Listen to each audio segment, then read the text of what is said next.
Lundi 27 novembre 2023. Mesdames et messieurs, bonsoir et bienvenue dans ce 19h. À la une de ce soir, le Salon international de l'artisanat Siama est en voie de réussir l'un de ses objectifs. Il s'agit de booster le chiffre d'affaires des participants. C'est ce que vous allez découvrir dans cette édition avec notre équipe sur place. Le prêtre catholique allemand Hans Joachim Loré a été libéré ce dimanche après un an aux mains des terroristes du Jim. Et le désormais ex-otage se serait rendu dans son pays. Le groupe STV Voyage SARL a officiellement lancé sa campagne de pèlerinage ce vendredi. Il a été question d'échanges avec ses partenaires sur les nouvelles dispositions des autorités saoudiennes et la stratégie à mettre en place pour permettre à ces pèlerins un meilleur accomplissement du Hajj. Et voilà donc pour les sommaires. Bienvenue si vous nous rejoignez. Dans le cadre de la célébration des 16 jours d'activisme contre les violences faites aux femmes et aux filles, la Commission nationale des droits de l'homme CNDH a organisé une conférence débat sur les violences conjugales. Ce cadre d'échange avait pour objectif d'informer les hommes de médias sur les avancées et les défis liés à la lutte contre les VBG à travers le monde en général et au Mali en particulier. C'était ce samedi dans les locaux de la CNDH et c'est un compte rendu signé Adam Tangara, Zakaria Oumar Keïta. Inscrite dans le cadre de la célébration de la Journée internationale de l'élimination des violences à l'égard des femmes, la campagne annuelle des 16 jours d'activisme contre les violences faites aux femmes et aux filles vise à informer et à sensibiliser les populations sur l'ampleur des conséquences de ces violences afin de les inciter à agir pour éradiquer le phénomène. Les attaques contre les femmes défendeurs des droits humains et les activistes sont en hausse et le statut juridique des droits des femmes est de plus en plus menacé dans de nombreux pays. À l'occasion de cette campagne des 16 jours d'activisme, la CNDH, par ma voix, vous invite à agir pour autonomiser les survivantes, réduire et prévenir la violence à l'égard des femmes et des filles et protéger les droits des femmes. Selon la conférencière, le retour aux valeurs traditionnelles peut être une piste de solution à exploiter pour mettre fin aux violences conjugales. Nous n'avons pas de mécanismes d'éducation au mariage. Et ces mécanismes qu'on avait autrefois, qui ont pratiquement disparu. Parce qu'autrefois, les mariages ne se nouaient pas à la légère. Et aujourd'hui, les mariages, c'est entre deux individus. Autrefois, c'était entre les familles. Donc, il faut vraiment les revisiter, voir qu'est-ce qu'on peut prendre pour consolider nos familles. Pour réduire le cas de VBG au Mali, l'État doit faire face à certains défis majeurs. Aujourd'hui, nous avons un projet de loi qui bloque, ça c'est un défi. Nous avons aussi des violences spécifiques qui ne sont pas prises en compte. Il y a le cas des MJF, l'excision, il y a le harcèlement sexuel qui n'est pas pris en compte, il y a le féminicide qui n'est pas pris en compte par le code. Donc moi je pense qu'il faut que nous puissions réfléchir et introduire vraiment ces spécificités dans notre code pénal. À noter que cette campagne d'activisme se poursuivra jusqu'au 10 décembre 2023, Journée internationale des droits de l'homme. L'Association pour la promotion du droit et du devoir des femmes a organisé ce samedi un espace de plaidoyer dans le cadre de son initiative dénommée Projet de plaidoyer et de sensibilisation pour un accès facile des femmes et des jeunes filles vulnérables de la commune rurale de Sangaré-Bougou au service de la santé sexuelle et reproductive. Objectif: plaider en faveur de l'utilisation de la planification familiale et de l'abandon du mariage précoce des VBG et de la pratique de l'excision. Bakary MCDB. Ces plaidoyers dénommés l'émission Baroni visent à sensibiliser non seulement la communauté locale, en l'occurrence les femmes et les jeunes filles, mais aussi à interpeller les autorités. Elle réaffirme l'engagement de l'APDDF à mettre fin à l'excision et à promouvoir des alternatives respectueuses des droits humains. L'objet est de faciliter l'accès aux services de planification familiale de qualité à toutes les femmes et jeunes filles sans discrimination aucune et de contribuer à éradiquer les pratiques préjudiciables telles que l'excision. À l'occasion du début de la campagne des 16 jours d'activisme, nous encourageons nos autorités pour avoir entamé le processus de l'adoption d'une loi contre les violences basées sur le genre et nous les appelons également à créer un tribunal spécial pour les cas de violences basées sur le genre, car les femmes et les jeunes filles en sont quotidiennement victimes. Dans la commune rurale de Sangaré-Bougou, elles sont 30 femmes à bénéficier du projet. Ce projet permet à ces dernières d'avoir la possibilité de poursuivre leurs aspirations professionnelles et éducatives. Au cours de la formation, quand même, j'ai appris beaucoup de choses, surtout concernant la violence basée sur le genre. Dans la formation de planification, j'ai beaucoup appris. Ça m'a aidé beaucoup aussi. Quand même, moi, je sais, quand je serai mariée, ça ne causera pas beaucoup de problèmes. Ce projet est soutenu financièrement par Dambé Found Sahel qui intervient dans 4 pays en Afrique. Tout comme son représentant, des personnalités présentes sont revenues sur l'importance de cet espace d'interpellation. Nous nous réjouissons réellement de voir ces témoignages qui ont été faits et ces plaidoyers qui ont été faits auprès des autorités et auprès du ministère de la Justice afin qu'il y ait un changement, afin que réellement la vie devienne réellement facile dans les communautés, pour que leur voix puisse être entendue et qu'il y ait réellement un bon vivre dans les communautés. La présentation d'une pièce de théâtre sur la promotion de la planification familiale et l'abandon de l'excision a été un autre temps fort de la cérémonie de plaidoyer. Je vous l'annonçais tout à l'heure dans les titres, le père allemand a été enfin libéré. De son vrai nom, Hans Joachim Loré, le prêtre catholique allemand, a été libéré ce dimanche. Il a été détenu pendant 1 an par l'organisation terroriste Jim. Le point est avec Gabriel Keita. La page Facebook ECF TV, une télévision catholique, a été l'une des premières à rapporter la nouvelle qui sera ensuite partagée par de nombreux sites et groupes WhatsApp. L'agence France Presse a confirmé l'information citant un responsable de l'archevêché de Bamako qui a requis l'anonymat. Le prêtre Hans Joachim Loré, enlevé le 20 novembre 2022, a été libéré ce dimanche. Il est dans l'avion pour son pays, a-t-il dit à l'AFPE. En revanche, aucun détail n'est donné sur l'état de santé du père blanc, encore moins sur les conditions de sa libération. Membre de la Société des missionnaires d'Afrique, dit père blanc, le prêtre allemand avait disparu dans un quartier de Bamako le 20 novembre 2022, alors qu'il devait célébrer une messe, mais sa disparition n'a jamais été revendiquée. Le père Ayo vivait au Mali depuis une 30aine d'années. Il enseigne dans la capitale malienne à l'Institut de formation islamo-chrétienne qui reçoit des étudiants venus d'Afrique. Il était aussi secrétaire national d'une commission de dialogue interreligieux. Actualité sur un tout autre plan, la raffinerie Kankoumoussa a organisé ce samedi 25 novembre 2023 une rencontre d'échange avec le Conseil économique, social, environnemental et culturel du Mali. Cette initiative démontre son engagement à ouvrir des perspectives pour que l'or du Mali puisse briller pour les Maliens. Lolo Madibati. Promouvoir une exploitation responsable et durable des ressources naturelles telles que l'or afin de garantir des avantages économiques, sociaux et environnementaux pour l'ensemble de la population, tel est l'objectif visé par cette rencontre d'échange. Elle a permis de discuter des différentes stratégies et mesures à mettre en place pour y parvenir. Pour la raffinerie Kankoumoussa, il s'agit notamment de réformes fiscales qui peuvent dans le secteur qui peut permettre un développement de l'activité de raffinage au Mali. C'est comme vous le savez, et la partie raffinage de l'or, c'est-à-dire ce sous-secteur de raffinage de métaux précieux dans les codes miniers, ces dispositions n'ont pas été prises.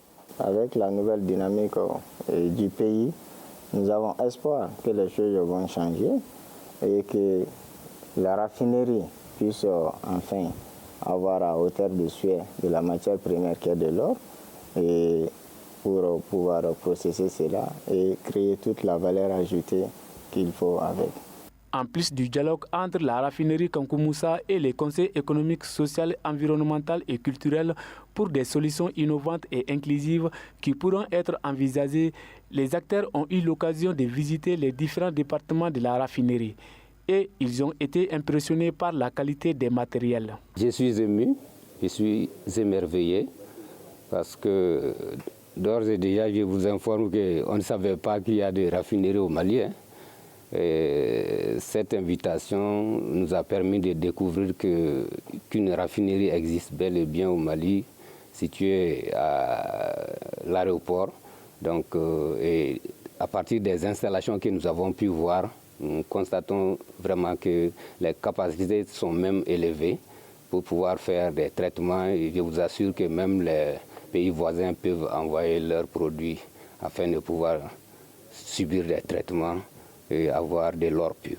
Cette rencontre d'échange est une étape importante pour l'atteinte des objectifs de la raffinerie et permettre de définir des actions concrètes pour que l'or brûle pour tous les Maliens.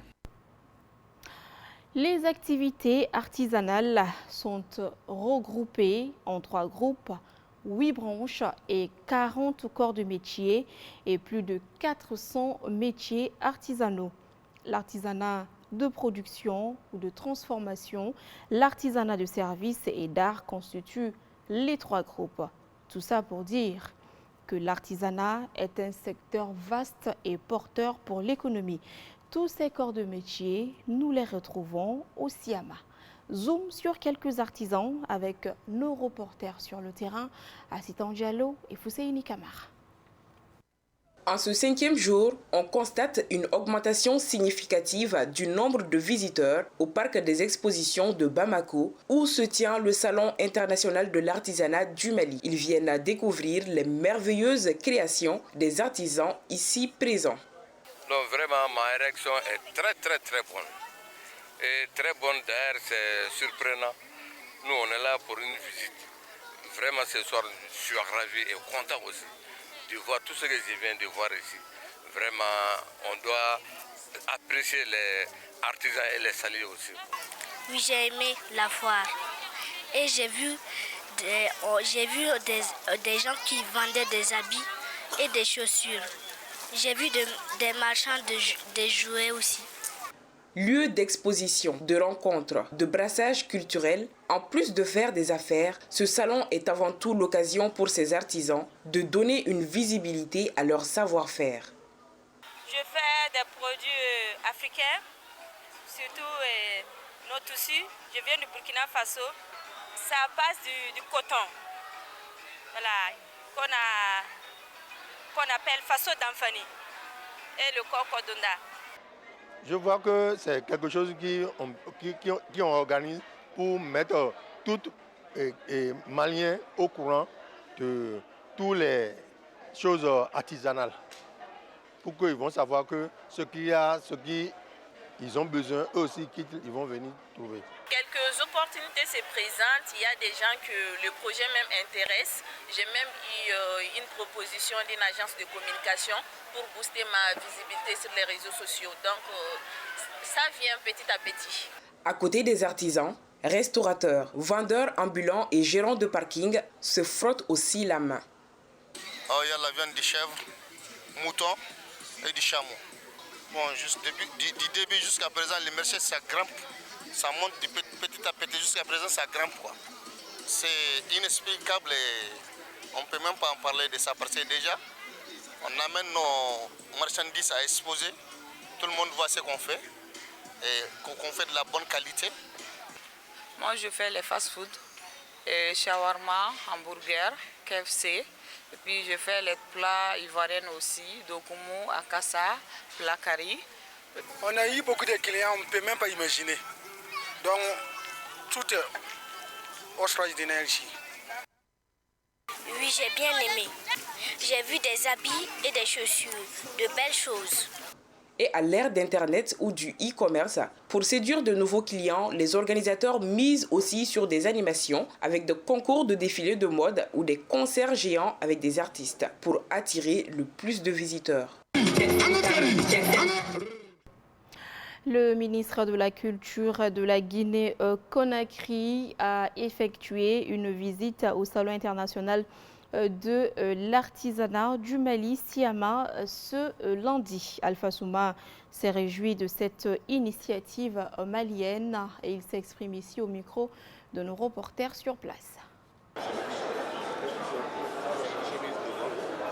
pense que c'est un grand honneur pour mon pays d'être invité au Salon international de l'artisanat du Mali, parce que moi c'est la première fois que je viens, la seule édition que j'ai vue d'abord, mais je suis très impressionné par la qualité des produits exposés, je suis très impressionné par le savoir-faire des différentes régions du Mali, parce qu'il est vrai que l'artisanat aujourd'hui en Afrique de l'Ouest a tendance à aller très vite, mais là j'ai été vraiment impressionné par le choix d'articles qu'on a, par la qualité des articles et surtout par la volonté des artisans eux-mêmes de s'impliquer dans l'actualité. Et ça aussi j'ai vu, et c'est une innovation, parce que l'artisan, si vous voulez, d'habitude c'est les artistes qui sont à cheval, qui ont des principes sur l'actualité, sur l'actualité politique, économique et tout ça, mais je vois que les artisans sont en plein là-dedans. C'est un symbole de cohésion sociale, ça veut dire que tout le monde comprend le message du président de la République, de son gouvernement. Aujourd'hui, on en est là et franchement, je suis prêt à revenir à chaque fois qu'on me demandera. L'actualité, c'est aussi que le groupe STV Voyage SARL a officiellement lancé sa campagne de pèlerinage au titre de l'année 2024. Il s'agit à travers cette cérémonie d'échanger avec ses partenaires sur les nouvelles dispositions des autorités saoudiennes et la stratégie à mettre en place pour permettre à ces pèlerins un meilleur accomplissement du 5e pilier de l'islam. C'était ce vendredi 24 novembre 2023 au siège du groupe STV Voyage et c'est un compte rendu signé Nana Khadija Fane, Zakaria Omar Keita.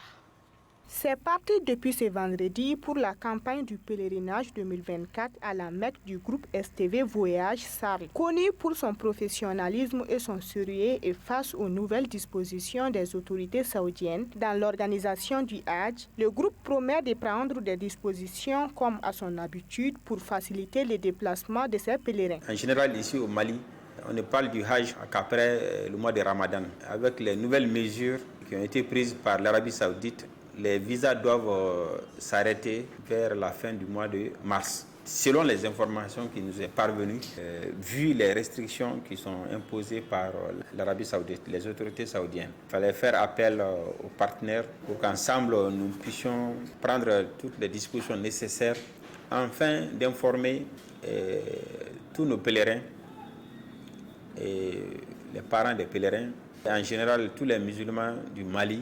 Les représentants régionaux de STV Voyage ont été édifiés sur les nouvelles dispositions de l'Arabie Saoudite pour les Hajj 2024. Le Hajj a enclenché une nouvelle dynamique. La nouvelle dynamique est dictée par les autorités saoudiennes qui ont même décrété un nouveau chronogramme.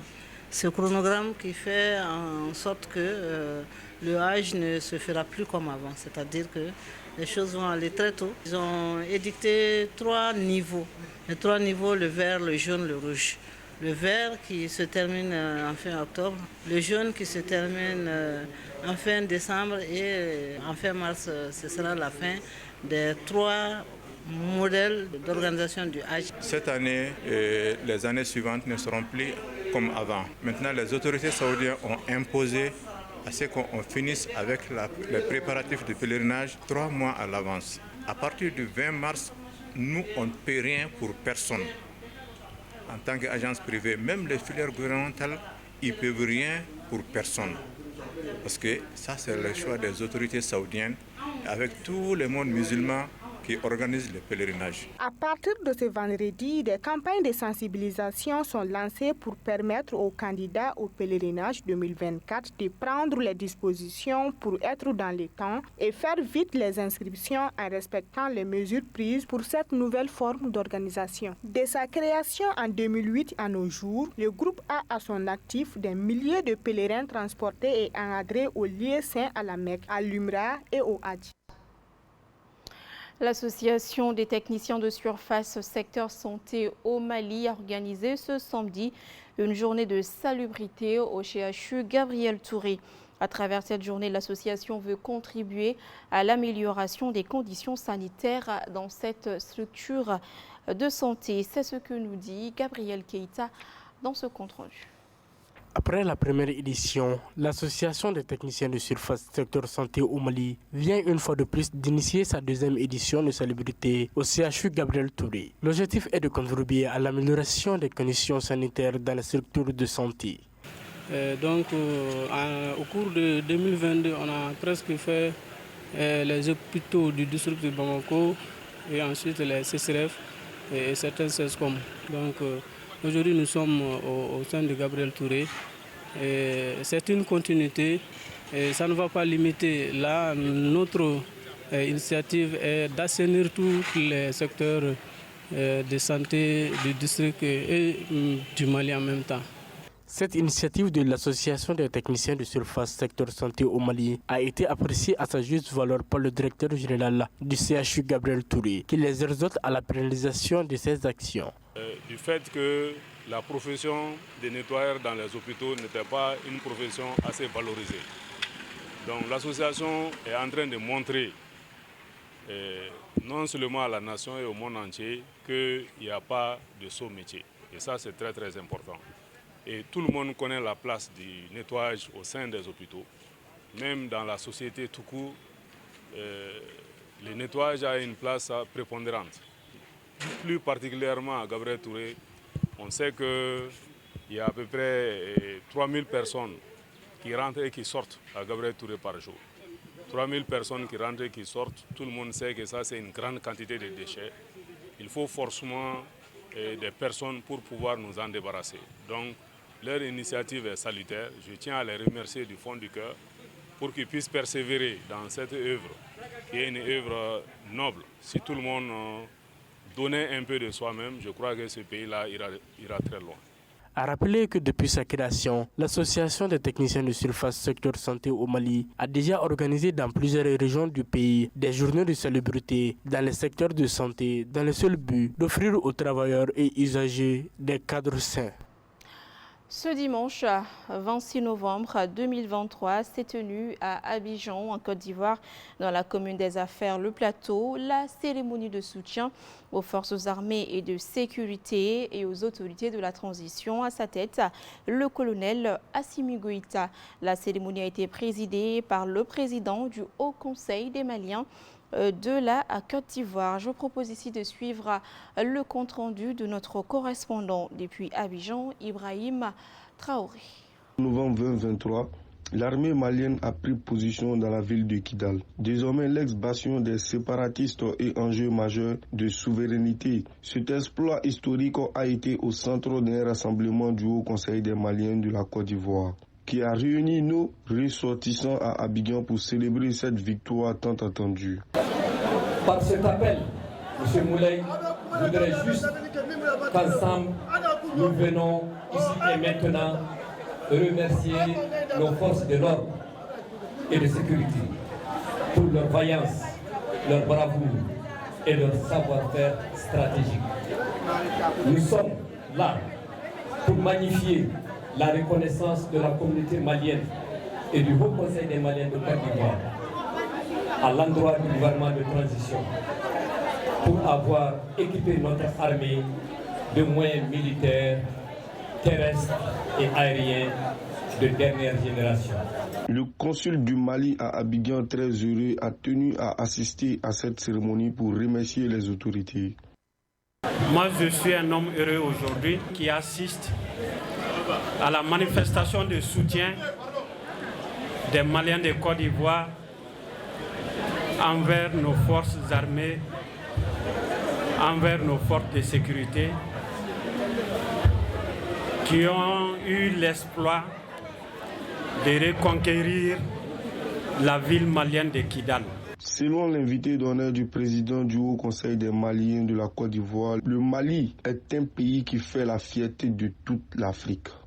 Je suis très heureux de me retrouver parmi vous à l'invitation de mon cher aîné, le président du Haut Conseil des Maliens, Moulay Aïdara. Je viens d'écouter une sonorité et des paroles qui m'ont ramené en tant que professeur d'histoire, doublé de juriste, dans l'histoire profonde du Mali, un pays dont on est fier d'être habitant. Le chargé des affaires de l'ambassade du Mali à Abidjan a invité le président du Haut Conseil des Maliens de la Côte d'Ivoire, Moulay Aïdara, et son bureau à travailler d'avance pour l'union des Maliens en Côte d'Ivoire. Monsieur le Président, si vous échouez à rassembler les Maliens en Côte d'Ivoire, notre mission à nous, personnel diplomatique et consulaire, sera affectée et vouée à l'échec. C'est pourquoi je vous exhorte, avec l'ensemble de votre bureau, à travailler pour unir les Maliens de Côte d'Ivoire. C'est le plus beau cadeau que vous feriez aux autorités de la transition et aux forces armées maliennes suite à la libération de Kidal.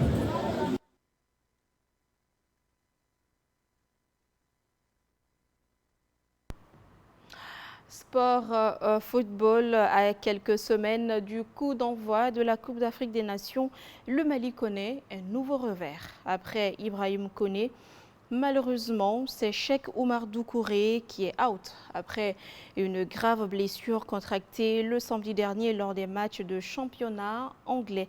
Djelika Guindo nous en dit plus.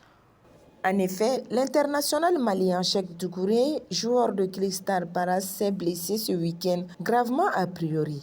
Cette nouvelle vient s'ajouter au forfait en octobre dernier de l'attaquant Ibrahima Koné, accentuant les défis auxquels le Mali doit faire face avant le début de la compétition. Lors de la défaite 2-1 samedi contre Luton Town, le milieu de terrain a subi une blessure au tendon d'Achille, selon les informations de la South London Press. Cette blessure, jugée grave par l'entraîneur de Crystal Palace, risque de priver le joueur de 23 ans de la compétition pendant les 6 prochains mois, l'empêchant ainsi de disputer la CAN 2023 prévue en janvier. En club, Cheikh Doucouré a cumulé 47 apparitions avec les Eagles depuis son transfert en provenance de Lens au début de la saison 2022-2023. Du côté de la sélection malienne, il a été titularisé 3 fois au cours des 6 derniers matchs officiels. Il est à noter que le Mali évoluera dans le groupe E de la CAN aux côtés de la Namibie, de l'Afrique du Sud et de la Tunisie. Récemment, les sélectionneurs des Aigles, Eric Sekouchel, enthousiasmé de posséder le meilleur milieu du monde. Celui-ci vient de perdre un membre important, même si les alternatives à ce poste restent nombreuses, à l'instar d'Amadou Aïdara, Yves Bissouma, Mohamed Kamara, Djadji Samaségou et